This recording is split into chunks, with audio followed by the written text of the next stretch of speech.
Muy buenas. En esta exposición, Óscar Solís y Joseph Carrasco hablaremos sobre Georgescu Roegen, representante de la economía ecológica, contra Solovey Stiglitz, que Roegen encasilla dentro de la economía neoclásica y keynesiana.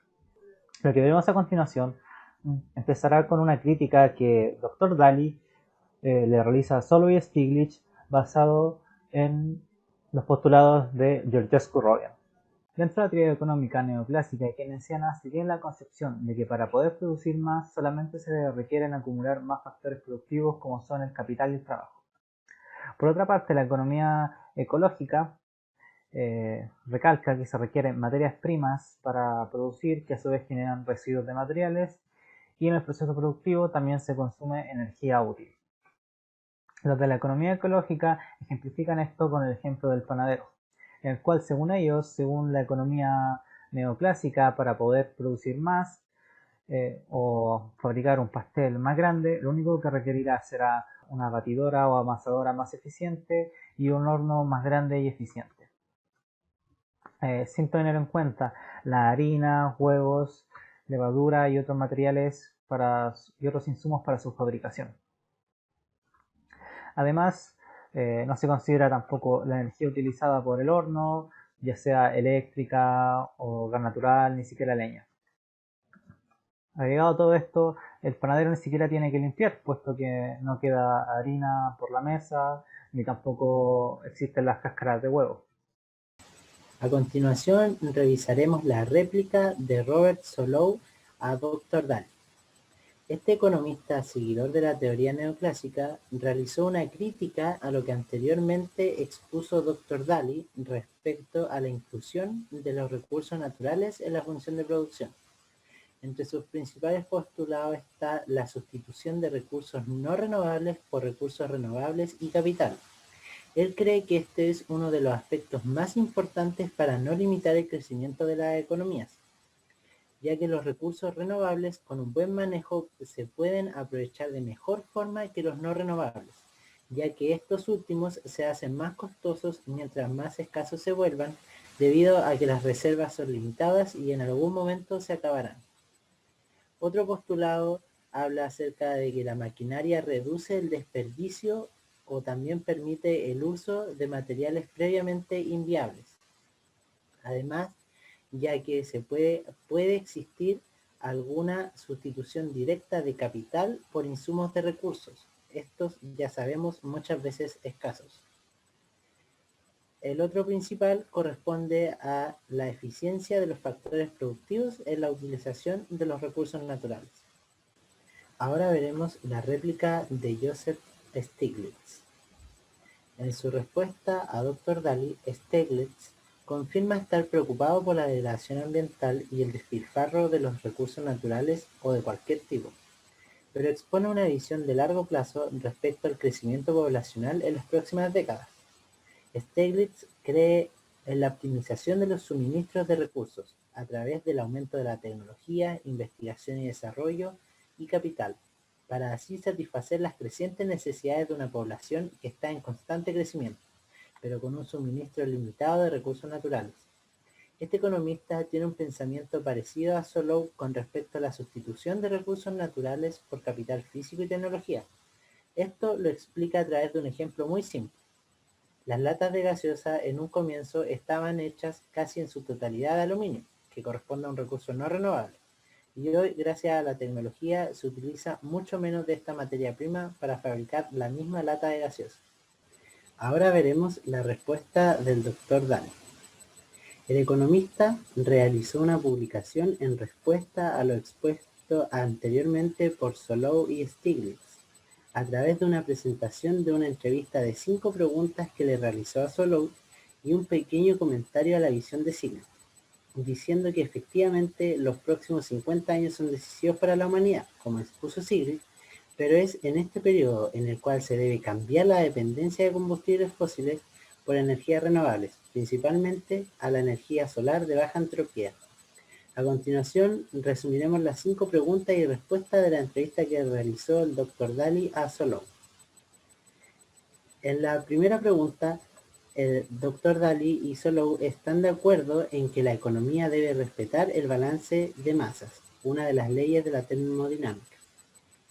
En la pregunta número 2, Solow indica que hasta ahora en los lugares y tiempos estudiados, los recursos no han sido limitantes del crecimiento de las economías industriales. Daly cree que la limitación de los recursos es igual en todos los casos e insiste que es urgente incluir en la fórmula de producción la limitación de recursos naturales, ya que en la teoría neoclásica esta limitación se reduce hasta el mínimo con la sustitución de los recursos por tecnología y capital. En la tercera pregunta, Solow acepta el concepto de transformación de recursos naturales en bienes finales como parte de la función de producción. Daly es defensor de este postulado de la teoría ecológica de Georges Corroyen y cree que Solow no lo considera como un punto importante. Resalta el tema de la complementariedad entre el capital físico e insumos de recursos, que Solow sigue obviando en la teoría neoclásica. Para la pregunta número 4, Solow cree que la actividad económica está inmersa en el ecosistema y requiere de sus recursos para crecer.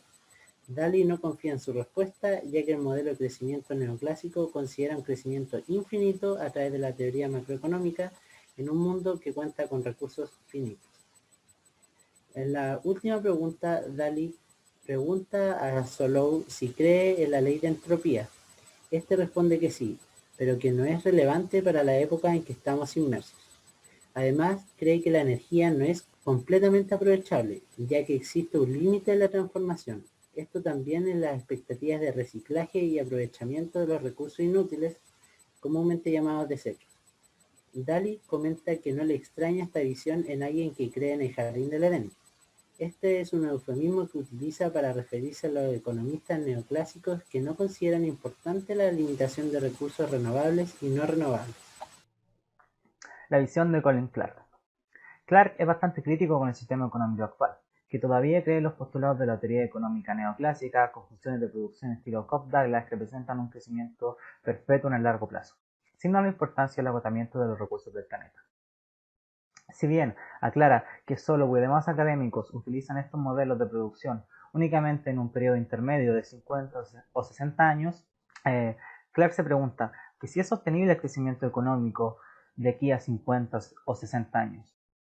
Si bien reconoce que Solow admite que se tiene que llevar un proceso de sustitución de recursos no renovables a recursos renovables, Clark de nuevo pregunta si es sostenible o se ha estimado la cantidad de población humana la cual se puede sustentar únicamente con recursos renovables.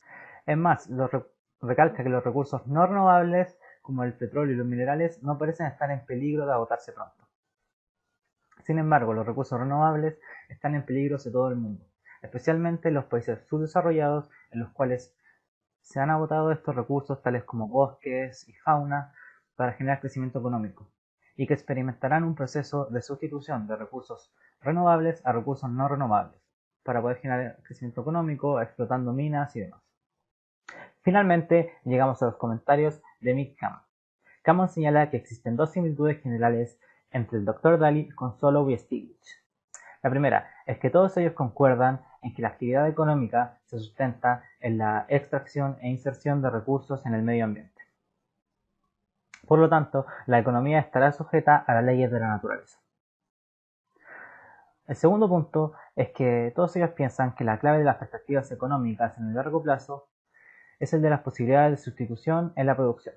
Sin embargo, existe una diferencia entre qué sustitución consideran más importante, si la sustitución de recursos por capital o la sustitución de recursos no renovables por recursos renovables. Agregado a esto, Cameron le da una gran importancia al tema de la contaminación, que según él no se le está dando la importancia adecuada en las principales facultades de economía del mundo, aludiendo a que estos temas únicamente se toman en cuenta en externalidades y en algunos estudios de uso de bienes públicos, señalando que las externalidades, como se suelen estudiar, siempre se recurre a que hay un agresor o un causante de la contaminación y hay una víctima que sufre la contaminación, y que finalmente esto se puede resolver con mejores y más definidos derechos de propiedad.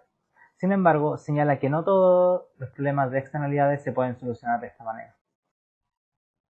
Por otra parte, Cameron sigue con su crítica hacia la mayor parte del pensamiento económico, que sigue sin dar importancia al agotamiento de los recursos naturales y su impacto en el planeta. Excluyendo a Solow y Stiglitz, que sí reconoce que le dan una importancia al agotamiento de los recursos, señala que la mayoría de los economistas ignoran esto, y hace una similitud con los terraplanistas de hace un par de siglos, aludiendo a que serán incapaces de reconocer los efectos hasta que no sean demasiado evidentes.